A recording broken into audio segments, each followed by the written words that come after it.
कल्पना कीजिए, गांव के लोग थे, किसान थे और कुछ नौजवान थे, ऐसे बैठे रहे होंगे और ऐसे बैठ करके उन्होंने अंग्रेज़ों भारत छोड़ो का नारा दिया होगा। तो अभी हम उस जगह पर खड़े हैं जिस जगह का प्रभाव पूरे भारत के स्वतंत्रता संग्राम पर पड़ा। अंग्रेज़ों भारत छोड़ो, लेकिन इसका कुछ उल्टा होना था। जब ये बहुत ज़्यादा प्रवाह हो रहा था यहाँ के लोगों के द्वारा, किसानों के द्वारा, गांव के लोगों के द्वारा कि अंग्रेज़ों भारत छोड़ो, लेकिन ऐसा नहीं हुआ। तो ये बात कुछ ऐसा है कि महात्मा गांधी ने सर 1920 के आसपास उन्होंने अपना नॉन कोऑपरेशन मूवमेंट और सहयोग आंदोलन शुरू किया था। और इस टाइम पे उनका उद्देश्य ये था कि हम अंग्रेज़ों के द्वारा बनाए गए किसी भी चीज़ को उपयोग ना करें, उनके द्वारा जो भी भारत में सामान लाया जा रहा है हम उसका पूर्ण रूप से बहिष्कार करें। और इससे होगा कि जो अंग्रेज़ है वो हताश निराश होकर के वो भारत को छोड़ के चले जाएंगे। और ये आंदोलन सर बहुत अच्छा चला भी, पिछले दो साल तो बहुत अच्छा आंदोलन चला।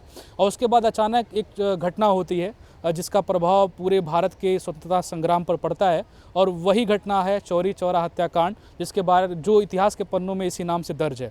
तो अभी हम उसी स्मारक पर खड़े हैं। मैं पूरी इन्फॉर्मेशन आपके सामने ये बता दूं, थोड़ी सी इसकी हिस्ट्री के बारे में जान लेते हैं।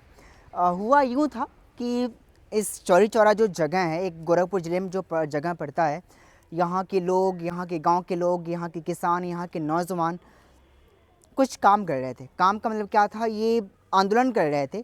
आंदोलन ये कर रहे थे कि अंग्रेज़ों तुम भारत छोड़ दो।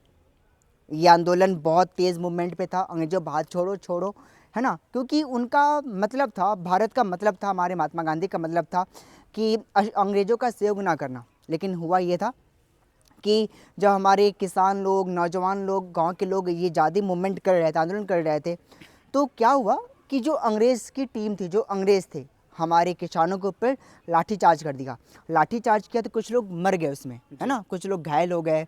और जिसकी वजह से गुस्साई भीड़ ने पूरे थाने को आग लगा दिया। और इससे हुआ क्या कि थाने में जो पुलिसकर्मी तैनात थे, लगभग सर 22 पुलिसकर्मी थे, तो वो भीड़ ने क्या किया, पूरे थाने को चारों तरफ से आग लगा दिया। और उसमें जो 22 पुलिसकर्मी थे थाने के अंदर, उन सबकी मौत हो जाती है। और इस घटना में कुछ स्वतंत्रता सेनानी भी शहीद होते हैं। ये दिन था 4 फरवरी थी साल 2022 का, 1922 का, जहाँ पे ये घटना घटित हुआ था।